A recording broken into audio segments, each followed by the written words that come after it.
So I feel like if you enjoy these Transformers movies or not, the one thing you can't deny is that Optimus Prime's voice is one of the most badass things of all time. Like, this guy is sitting on a gold mine. I don't know why he doesn't capitalize on it more. I mean, I'm talking weddings, eulogies, bar mitzvahs. This guy could read me the phone book and I'd be begging to find out what's on the next page.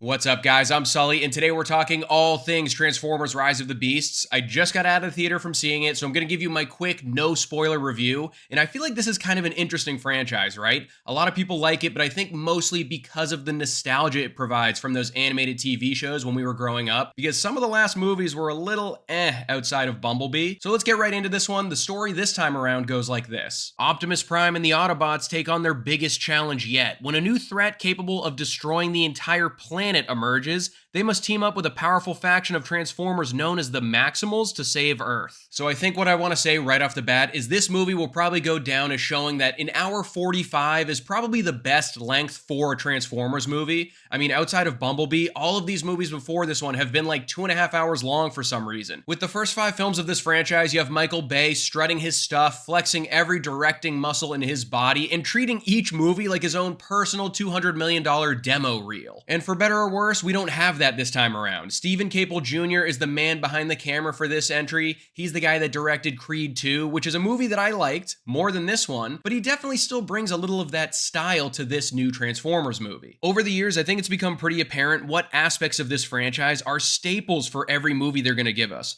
The 3 things that are always true with every Transformers film, and they're actually still intact after this movie, are solid visuals, great sound design, and Bumblebee just being a total crowd pleaser. You look at this franchise at its best, and you look at it at its worst, and those aspects are never in question. Unfortunately, a decent story, worthwhile dialogue, and a memorable experience are what these movies are usually lacking. I will say, though, I do think the story this time around is way easier to follow than the ones that are in the Michael Bay movies. The stories in those Bay movies, I mean, you think about them too hard, your brain is going to explode. Halfway through each one of those movies, I'm just throwing my arms up and saying, whatever, I'm just going to enjoy the action. Moving over to the characters and the performances for a second, you obviously have Peter Cullen voicing the old faithful rust bucket that is Optimus Prime, but you also have some pretty recognizable voices in here. Michelle Yeoh, Ron Perlman, Peter Dinklage, and they all do pretty good jobs with their vocal performances. Now, one other guy we gotta talk about is Pete Davidson, and I don't know if any of you out there are like me and don't have this guy too high up in your book, but Pete Davidson is a dude that normally annoys the absolute shit out of me. I don't know why.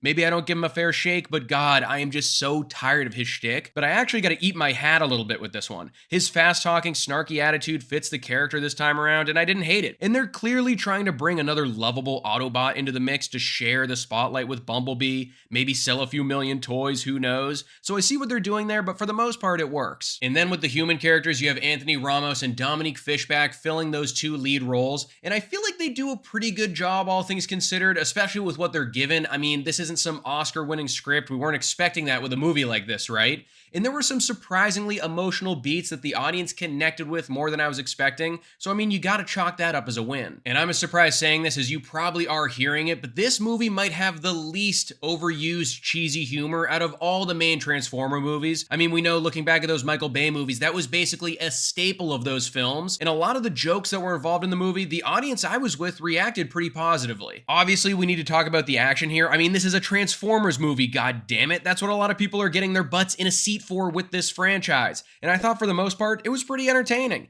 The action that occurs in the first half hour and the last half hour was definitely the best for me, but this thing has a lot of big battle scenes in it. It basically ends with an Avengers light showdown, and they clearly saved the budget to pull a sequence like that off. Now, when I was a young kid growing up, for some reason, those Transformers cartoons just weren't really in my personal lineup of stuff I liked to watch and was just totally obsessed with. So because I grew up not really hooked on the source material, I feel like I forget just how much people love this franchise. I mean, take my experience with this movie tonight. People were laughing, applauding, and cheering at all of the big moments. That's gotta count for something. I mean, no matter what a wannabe film critic like me on YouTube says, you can't put a price tag on that.